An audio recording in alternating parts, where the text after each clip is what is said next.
આજના વિડીયોમાં એવા ઉપયોગી આઈડિયા શેર કર્યા છે કે તમારા ઘણા બધા કામ સરળ થશે, તમારો કિંમતી સમય, મહેનત અને પૈસા પણ બચશે. તો ચાલો વિડીયોને શરૂ કરીએ. જો આ રીતના આપણા મસાલાના ડબ્બા છે ને ખાલી થાય ને, આપણે ઘણા બધા આપણે લાવતા હોઈએ. જો આ કોકો પાવડરનું મારે ખાલી થયું છે, તો તેનો છે ને આપણે સરસ તમને એક ઉપયોગ બતાવું છું. તમને ખૂબ જ કામમાં લાગશે અને ખૂબ જ ગમશે તેવો. તો જો આ રીતે આપણે છે ને તેને કટ કરી લઈશું.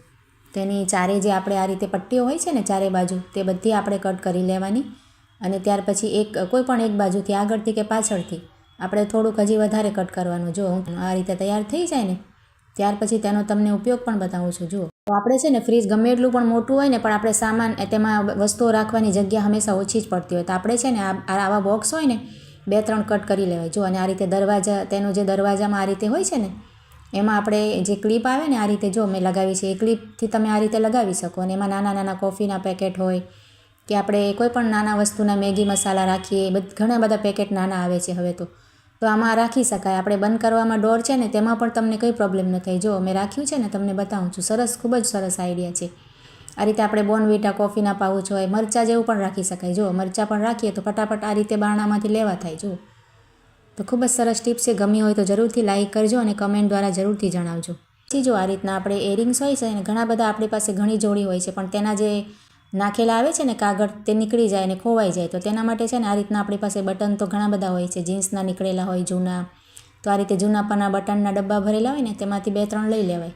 અને તેમાં જો હોલ હોય છે ને બટનમાં, તેમાં આપણે એરિંગની જોડી રાખી શકાય. જુઓ, ખૂબ જ સરસ ટીપ છે. આપણે પર્સમાં પણ ક્યાંક લઈ જવું હોય તો પણ રાખી શકાય, અને ઘરમાં ડ્રેસિંગમાં, ખાનામાં પણ રાખી શકાય. જુઓ, ખૂબ જ સરસ આઈડિયા છે.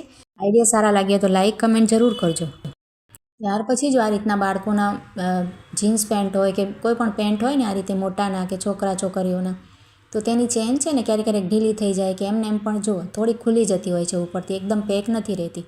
અને નાના બાળકોને તો આ રીતે આદત હોય કે ખોલીને વારે ઘડી આ રીતે ખોલી નાખે. તો તેના માટે શું કરે, આ રીતના રબડ આપણી પાસે હોય ને, તે આપણે લઈ લેવાય. અને તેને જે ચેનનું આ રીતે હોલ હોય છે ને, નીચેનો હોલ થોડોક મોટો હોય છે, તેમાં આ રીતે પરોવી દેવાનું. જુઓ, અને એક આટી લગાવી લેવાની. આ રીતે એકબીજામાં નાખીએ તો આટી આવી જાય. જુઓ, અને ત્યાર પછી આ રીતે તૈયાર થઈ જાય ને, ત્યાર પછી સરસ ચેનને બંધ કરી દેવાય. ઉપર સુધી સરસ ફિટ બંધ કરી દેવાય.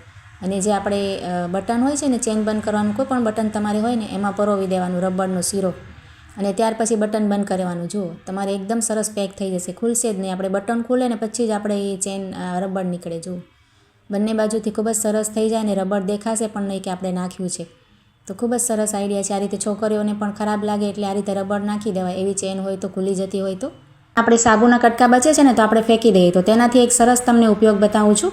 આપણે જે પણ સાબુના કટકા તમારે હોય ને, તે લઈ લેવાના અને આ રીતે ગ્રેટર વડે તેનો ભૂક્કો કરી નાખવાનો. જુઓ, આ રીતે ઝીણો ઝીણો આપણે આમાંથી કરીએ ને તો ભૂક્કો થઈ જાય. હવે આપણે તેમાં પા ગ્લાસ જેટલું પાણી એડ કરી દેવાનું, એટલે કે પા કપ જેટલું. અને આ રીતે તેને રાખી મૂકવાનું 2-3 કલાક. તો સરસ ઓગળી જશે. જુઓ, સાબુ તમારે આખી રાત પણ રાખી શકાય. અને આ રીતે ઓગળી જાય ને લિક્વિડ જેવું બની જશે. પછી આપણે આ રીતે કોઈ પણ જે બાળકોની ચોપડીનું પેજ હોય ને, તે આપણે લઈ લેવાનું. જુઓ, કોરું પેજ લઈ લેવાનું. અને જે પણ આપણે સાબુનું લિક્વિડ તૈયાર કર્યો હતો ને, તેને પેજ ઉપર સરસ આપણે ચોંટાડી દેવાનું, એટલે કે લગાવી લેવાનું બધી બાજુએ. અને તેને સુકાવી દઈએ. જુઓ, મેં અહીંયા સુકાવી લીધું છે. પંખામાં જ રાખ્યું હતું, તમે તડકામાં પણ રાખી શકો. તો આ રીતે સરસ સુકાઈ જાય ને પછી આપણે તેના કાતર વડે જે કાગળ છે ને સાબુ લાગેલો, તેના પીસ કરી લઈશું આ રીતે.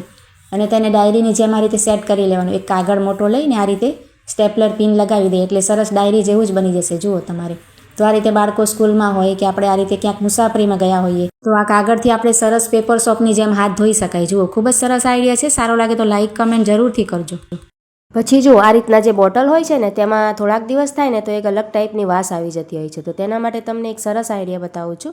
પહેલાં તો આપણે તેમાં છે ને થોડુંક અમથું બેકિંગ સોડા અને વિનેગર કે પછી લીંબુ નાખીને તેને સરસ ધોઈ લેવાનું. અને તેને પહેલાં સુકાવા દેવાનું. સાવ કોરું થઈ જાય ને અંદરથી, પછી આપણે આ રીતે ન્યૂઝપેપરના કટકા કરી લેવાના અને આ રીતે તેને વાળી લેવાના ગોટાની જેમ. અને ત્યાર પછી થોડાક આપણે આ રીતે ન્યૂઝપેપરના ગોટા વાળી અને તેમાં નાખી દેવાના. જુઓ, અને તેને આપણે એક રાત માટે કે પછી આપણે 2-3 કલાક માટે રાખી દેશો ને તમે, તો બધી વાસ તેની નીકળી જશે અને સારું એકદમ ક્લીન થઈ જશે. ત્યાર પછી આપણે તેને ન્યૂઝપેપરને કાઢી લેવાનું. તો ખૂબ જ સરસ આઈડિયા છે. આજના આઈડિયા કેવા લાગ્યા કમેન્ટ જરૂરથી કરજો.